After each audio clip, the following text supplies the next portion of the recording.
കനത്ത ചൂട്, ജലക്ഷാമം അതിരൂക്ഷം. എവിടെ ചെന്നാലും ചൂട് കാരണം നിൽക്കാൻ പറ്റാത്ത അവസ്ഥയാണ്. പക്ഷേ പൊറുതിമുട്ടിയിരിക്കുന്നത് KCBക്കാരാണ്. എങ്ങനെയാണെന്നല്ലേ? ജലക്ഷാമത്തോടൊപ്പം തന്നെ വൈദ്യുതി ക്ഷാമവും ഈ ചൂട് കാലയളവിൽ നമ്മൾ നേരിടുന്നുണ്ട്.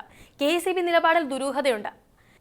വൈദ്യുതി വില തീവിലയ്ക്ക് പുറമേ ആയിരിക്കുകയാണ്, പക്ഷെ സോളാർ വേണ്ട. കനത്ത ചൂടാണല്ലോ, അതുമൂലം തിരിച്ചടിയായത് KCBക്കാണെന്ന് ഞാൻ പറഞ്ഞു. കടുത്ത വൈദ്യുതി പ്രതിസന്ധി നേരിടുന്ന KCBക്ക് സോളാർ ഉൽപാദനമാണ് ശാശ്വത പരിഹാരമെന്ന് റെഗുലേറ്ററി കമ്മീഷൻ ആവർത്തിച്ച് പറഞ്ഞു.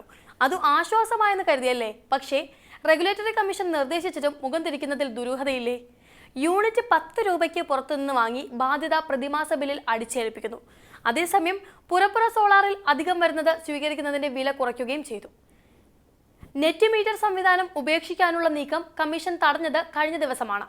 സോളാർ വൈദ്യുതി തളർത്തുന്നതിന്റെ കാരണം അന്വേഷിക്കണമെന്ന ആവശ്യം ശക്തമാവുകയാണ്. സോളാർ വൈദ്യുതി വാങ്ങി പകരം വീട്ടിനാവശ്യത്തിന് ഗ്രീഡ് വൈദ്യുതി നൽകുന്നത് നഷ്ടക്കച്ചവടമെന്ന വിചിത്ര ന്യായമാണ് KCB കമ്മീഷന് മുന്നിൽ നിർത്തിയിരിക്കുന്നത്. ഇപ്പോൾ ഉപയോഗം കുറഞ്ഞ പകൽ സമയത്താണ് സോളാറിൽ ഉൽപാദനം. യൂണിറ്റിന് 2.69 രൂപയ്ക്ക് വാങ്ങി പകരം മാത്രം പീക്ക് അവറിൽ യൂണിറ്റിന് 10 രൂപയ്ക്കുള്ള വൈദ്യുതി നൽകി നഷ്ടം സഹിക്കാൻ വയ്യത്രേ. കൊടും ചൂടായതോടെ പ്രതിദിനം 5000 മെഗാവാട്ടിന് മുകളിലാണ് ഉപഭോഗം.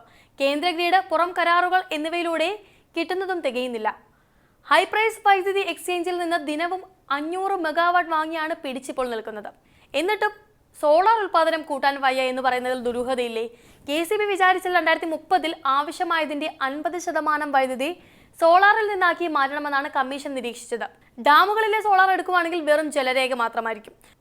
പൊന്മുടി, കല്ലാർകുട്ടി, സെങ്കുളം, കല്ലാർ, കുണ്ടല, മാട്ടുപ്പെട്ടി, ആനയിറങ്കൽ, അരുവികുളം, പേപ്പാറ അണക്കെട്ടുകളിൽ സോളാർ പാനൽ എങ്ങും എത്തിയിട്ടില്ല. കായംകുളം NTPCയിൽ 92 മെഗാവാട്ടിന്റെയും കനാലുകൾക്ക് മുകളിൽ 50 മെഗാവാട്ടിന്റെയും സോളാർ നിർദ്ദേശവും KCB നടപ്പാക്കുന്നില്ല. ഇത് അനാസ്ഥയല്ലേ? കൊച്ചി വിമാനത്താവളത്തിന്റെ കേസ് എടുക്കുകയാണെങ്കിൽ പ്രവർത്തനം സോളാർ വൈദ്യുതിയിലാണ്. ഈ മാതൃകയിൽ വ്യവസായ സ്ഥാപനങ്ങളിൽ സ്ഥാപിക്കുമെന്നതും വെറും വാക്ക് മാത്രമായി അവശേഷിക്കുന്നു. ഭീമമായ നഷ്ടക്കണക്ക് നിരത്തിക്കൊണ്ട് കാര്യക്ഷമമല്ലെന്ന് KCB തെളിയിച്ചുകൊണ്ടിരിക്കുന്നു. ജനങ്ങൾ സ്വകാര്യവൽക്കരണം ആവശ്യപ്പെടും. ഇത് പറഞ്ഞത് TK ജോസ്, വൈദ്യുതി റെഗുലേറ്ററി കമ്മീഷൻ ചെയർമാനാണ്. കേരളം ഒഴികെ കുതിക്കുന്നു എന്ന ആക്ഷേപവുമുണ്ട്. കണക്കുകൾ നോക്കാം നമുക്ക്. രാജസ്ഥാനിൽ 17,055 മെഗാവാട്ടാണ്. ഗുജറാത്തിൽ എടുക്കുകയാണെങ്കിൽ 9,256 മെഗാവാട്ടാണ്. കർണാടകയാണെങ്കിൽ 8,241 മെഗാവാട്ടും. തമിഴ്നാടിൽ 6,736 മെഗാവാട്ട് ആണെങ്കിൽ തെലങ്കാനയിൽ 4,666 മെഗാവാട്ട്, ആന്ധ്രയിൽ 4,534, കേരളത്തിൽ വെറും 986 മെഗാവാട്ട് മാത്രമാണ്. 66.78 എന്ന മെഗാവാട്ട് ഇന്ത്യയിലെ ആകെ സോളാർ ഉൽപാദനമാണ്.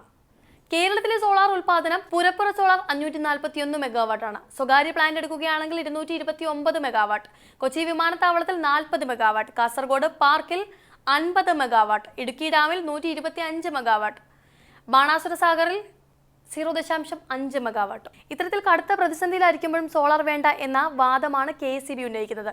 അതിനു പിന്നിലെ ദുരൂഹതകളും സംശയങ്ങളും നിലനിൽക്കുകയാണ്.